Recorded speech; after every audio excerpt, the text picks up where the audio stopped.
जमील, आपका तज़किया क्या कहता है? ज़ाहिर कौम से खिताब सबकी उसी पर ठीक है। अभी हम अमीर बताएं। अमीर, आप क्या समझते हैं? ज़ाहिर अब इमरान खान ने कौम से खिताब करना है, बज़ाहिर तो गेम पलट चुकी है, नंबर्स नहीं है इमरान खान के पास, तो वो क्या करेंगे? स्टेप डाउन करने वाला मूड तो नहीं है उनका, ना ही उनकी इस तरह की शख्सियत है, तो फिर वो क्या करेंगे, क्या खिताब करेंगे? देखिए, ये समझिए ऐसे ही है कि आखिरी ओवर है।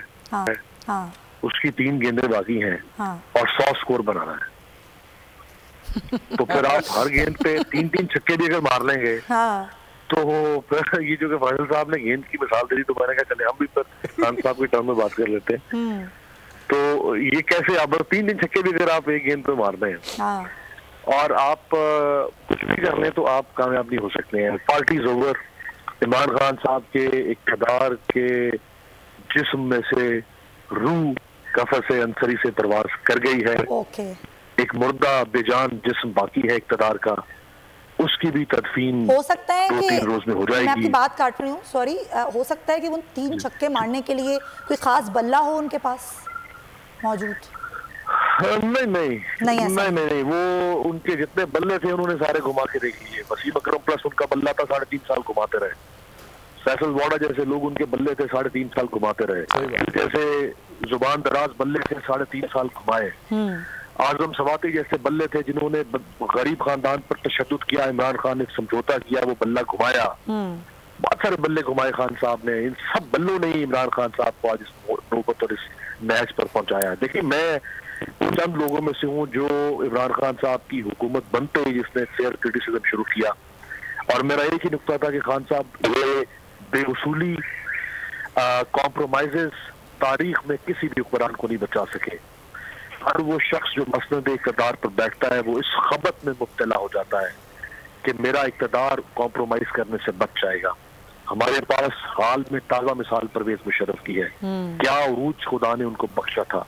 5 ताकतवर तरीन उर्दे सरजमीन पे किसी को आज तक नहीं मिल सके जो परवेज मुशर्रफ पास थे। वो अगर चाहते सुमैया, तो वो हवरतन बात करूं, अगर वो चाहते तो वो इस मुल्क में लोगों की जिन्स तब्दील कर सकते थे, मर्द को औरत और औरत को मर्द बना सकते थे। उनको सुप्रीम कोर्ट ऑफ पाकिस्तान ने आइन तब्दील करने की इजाजत दे दी थी। वो बयक जुम्बिश कलम पाकिस्तान को तलपट करके रख सकते थे। वो एक रात के अंदर पाकिस्तान में 36 सूबे बना सकते थे। वो एक कोर्ट डिप्लॉय करके पाकिस्तान में कालमबाग डैम जैसे 36 डैम बना सकते थे। लेकिन वो कॉम्प्रोमाइज करते चले गए। उनको लगा कि मैं इंडिस्पेंसिबल हूँ, मैं नागुज़ीर हूँ, मेरे बगैर कुल कौम रियासत कायनात नहीं चल सकती है। सही। क्या हुआ? मुशर्रफ दुबई के गुमनाम फ्लैट में, शायद उनके पड़ोसी को भी नहीं पता होगा कि ये 8 साल तक एक एटमी ताकत का मुतलिक-उल-ऐलान हुक्मरान रहा है जो मेरे पड़ोस में एक बिस्तर मर्ग पर पड़ा हुआ है। बताते रहे खान साहब को, एहसास दिलाते रहे, उनके खैर ख्वाह, उनके हमदर्द जैसे तालिब इल्म उनको ये बताते रहे सही कि खान साहब उसूलों पे समझौते करने से इक़्तिदार छिनता है, नहीं बचता। वो बेइज्जत रहे। उन्होंने कहा ये सब उल्लू के पट्टे हैं, बकवास करते हैं, इनको क्या पता, ये मुझे बताएंगे, ये मुझे पढ़ाएंगे, ये मुझे सिखाएंगे, मैं तो हरफन मालूम। क्या हुआ? वही हुआ जो हम जैसे छोटे मुंह बड़ी बात करने वाले लोग कह रहे थे।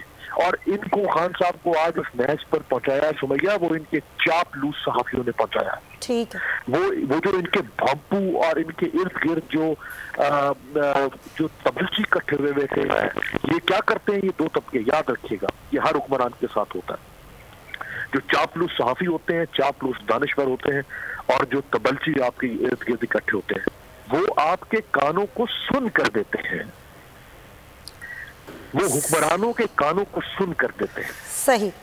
हुक्मरान कोई हकीकत जज्ब नहीं कर पाते हैं, और फिर उनके होश तब ठिकाने लगते हैं जब एक खालिद मकबूल सिद्दीकी उठता है, एक आसिफ अली जरदारी उठता है, एक बिलावल और मौलाना उठता है, और सरदार अख्तर निगल उठता है, और वो उनके सिंहासन, उनकी कुर्सी की चूल्हे हिला देता है। तो यही तो वो सियासत है ना जिसकी हम बात करते हैं। अमीर, आपका पॉइंट आया।